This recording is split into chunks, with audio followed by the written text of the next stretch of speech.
পর কখনোই আপন হয় না, সেটা ওই দিন আমাদের সৎমা আমাদেরকে হাড়ে হাড়ে বুঝিয়ে দিয়েছে। সৎমার 30 বছরের বুড়া ভাই আমাদের বাসায় রাত 11টা বাজে আসে। আমরা যেহেতু গ্রামে থাকি সেহেতু আমাদের রাত 11টা মানে অনেক রাত।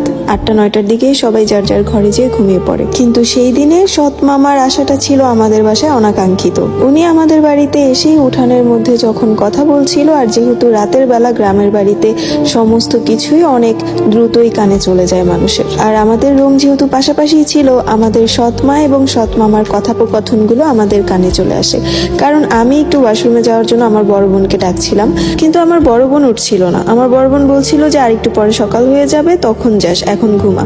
ও জানতোই না যে মাত্র 11টা বাজে। ঠিক সেই সময় আমাদের সৎমা আমাদেরকে ডেকে বলে যে এই তোমরা একটু এই রুমে আসো। ওই টাইমে আমার বড় বোন সাথে সাথে চোখ খুলে ফেলে, কারণ এভাবে করে আমাদেরকে কখনো ডাকে না।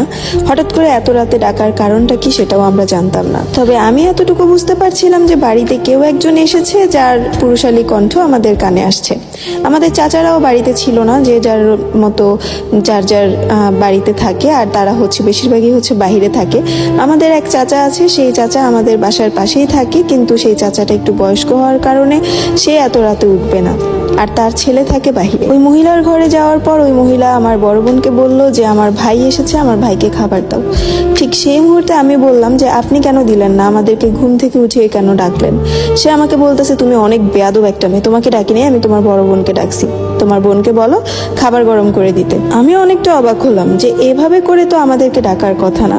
যেই নাকি আমি আমার বোনের দিকে তাকালাম, দেখলাম আমাদের সৎমা ঘর থেকে বের হয়ে গেট লাগিয়ে দিচ্ছে। দিতে দিতে বলতেছে আজকে তোদের দুই বোনকে এমন বদনাম করব যে কখনো আর কোথাও মুখ দেখাতে পারবি না। আর আমার ভাইকে বুড়া বলে অসম্মান করেছিস না, আমার ভাইয়ের কাছেই তোর বোনকে বিয়ে দিতে হবে। এই কথা শুনে তো আমার বোন সাথে সাথে কান্না শুরু করে দিল। পিছন দিয়ে এসে সে গেট লাগিয়ে দিল, আর সাথে সাথে গ্রামের মানুষজনকে ডাকতে গেল। এত রাতে এমন কেলেঙ্কারি হবে এটা ভেবেই আমার বড় বোন অনেক বেশি ভয় পেয়ে গেল। আমি তো কিছুই বুঝে উঠতে পারছিলাম না বোনকে সান্ত্বনা দিব। ঠিক সেই মুহূর্তে আমাদের গেট কেউ একজন খুলে দিল, আর আমাদের সৎ মায়ের ভাইটা শয়তানের মতো আমাদের দিকে তাকিয়েছিল। সাথে সাথে গেটের দিকে তাকালাম যে কে এভাবে গেটটা খুললো। চেয়ে দেখি যে একটা লম্বা আকৃতির ছেলে দাঁড়িয়ে আছে। ছেলেটাকে তেমন ভাবে আমি চিনি না, তবে দেখে মনে হলো যে ভদ্র বাড়ির ছেলেই হবে। গেটটা খোলা মাত্র আমি তার সামনে যেয়ে চিৎকার করে বললাম আমাদেরকে বাঁচান প্লিজ, আমাদেরকে আমাদের সৎমা বদনাম করার জন্য উনার ভাইয়ের সাথে এই ঘরে আটকিয়ে দিয়েছে। সে ছেলেটা তার মোবাইলের ফ্ল্যাশ জ্বালিয়ে আমার মুখের মধ্যে মারলো।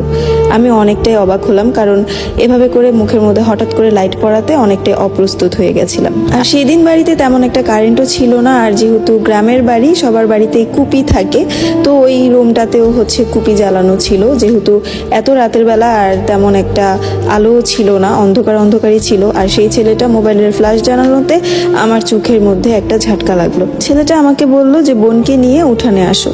আমি আমার বোনের হাত ধরে সাথে সাথে উঠানে চলে যাই ছেলেটা যাওয়ার আগেই, কারণ সেই নরপিশাচটা এখনো আমার বোনের দিকে তাকিয়েছিল। আমার বোন ভয়ে একেবারে আধখানা হয়ে গেছিল।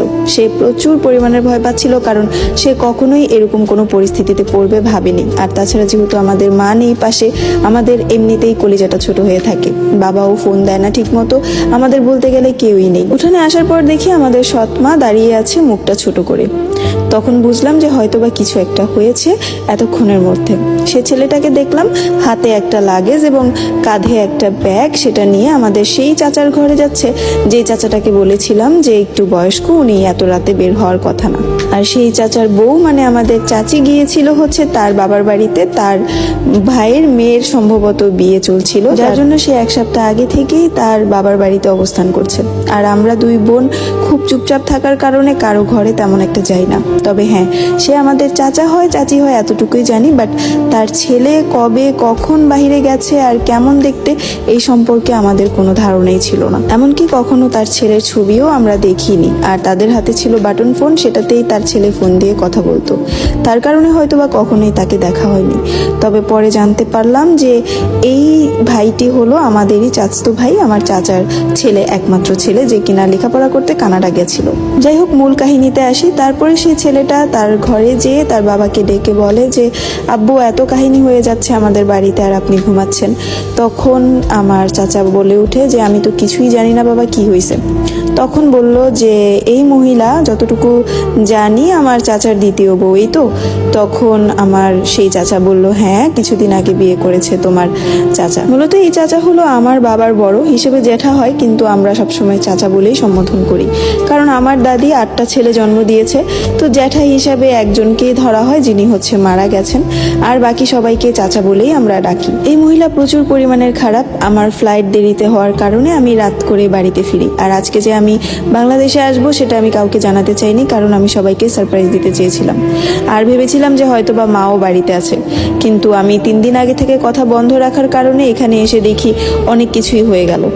তখন আমার চাচা বলল যে বাবা, আমি তো কিছুই জানি না, তোমার মা 1 সপ্তাহ আগে থেকেই হচ্ছে গেছে, কিন্তু চলে আসার কথা ছিল 2 দিন আগে, কিন্তু তোমার মা আসেনি, আর তুমি 3 দিন ধরে ফোন না দেওয়ার কারণে তোমাকেও জানাতে পারিনি। ঠিক ওই মুহূর্তে আমাদের সৎমা বলে উঠে, এই ছেলে একটা বেয়াদব, এই ছেলে আমাকে ধাক্কা দিয়ে আমার রুমে ঢুকে গেছিল।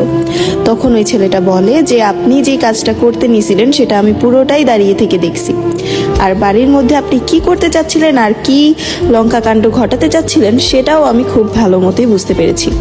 আপনি আমার চাচাতো বোনদেরকে দুর্বল পেয়ে ভেবেছেন যে ওদের আশেপাশে কেউ নেই, অথচ আমি প্রথম থেকেই সবকিছু জানি। হতে পারে আমি দেশের বাইরে থাকি, কিন্তু আমি সব খবরই রাখি। তবে আপনি যে এতটা নরপিশাচ সেটা আমার ধারণার বাইরে ছিল। আমরা তো প্রচুর কান্নাকাটি করছিলাম, কারণ কি থেকে কি হয়ে গেল, আর এদের সবার কথার কারণে আশেপাশের কিছু মানুষজনও এসে পড়েছে। প্রতিবেশী মহিলারা এসে দাঁড়িয়েছে, এত রাতে করে কিসের এত সাউন্ড হচ্ছে। যখন এসেছে তখন সে ছেলেটা, মানে আমাদের চাচাতো ভাই, বলতেছে যে এখানে কিছুই হয়নি, আপনারা বাসায় চলে যান, আমাদের ফ্যামিলিক্যাল ম্যাটার। আর আমি এত রাত করে বাড়িতে ফেরার কারণে সবাই খুশিতে হচ্ছে, কথা বলাবলি হচ্ছে। কিন্তু গ্রামের মহিলা যেহেতু, তাদের মনে তো একটু না একটু থাকেই কিছু না কিছু। তারা ভেবেই নিল যে এই বাড়িতে কিছু একটা হয়েছে। আর আমার বোন অনবরত কান্না করেই যাচ্ছিল, কারণ ও প্রচুর পরিমাণের ভয় পেয়ে গেছিল। যদিও আমি তেমন কিছু না বুঝলেও আমার বোন পুরোটাই বুঝে গেছিল যে ওর সম্মানহানির জন্য এই কাজগুলো করা হচ্ছিল। তখন আমাদের চাচাতো ভাই বলল যে এই তোমরা রুমে যাও, কালকে সকালে এই ব্যাপারে কথা হবে। আমাদের চাচাতো ভাই 21 বছরের ছেলে। আমার এই চাচাতো ভাই মূলত আমার যখন 5 বছর তখন বিদেশে চলে যায়, যার জন্য তার চেহারা আমার এত একটা মনে ছিল না। সে মূলত ক্লাস 9-এ থাকতেই বিদেশে চলে যায়। মেট্রিক পরীক্ষা সে ওখানে যেয়েই দেয়, এবং কলেজের লেখাপড়াও সে ওখানেই করে। মূলত সে স্টুডেন্ট ভিসায় যায়, আর সে কানাডাতে তার ছোট মামার সাথে থাকে। মূলত আমার এই চাচির বাপের বাড়ির লোকজন একটু ভালোই টাকা পয়সা আলা ছিল, আমার দাদার বাড়ির লোকজনের চাইতে বেশিই ছিল।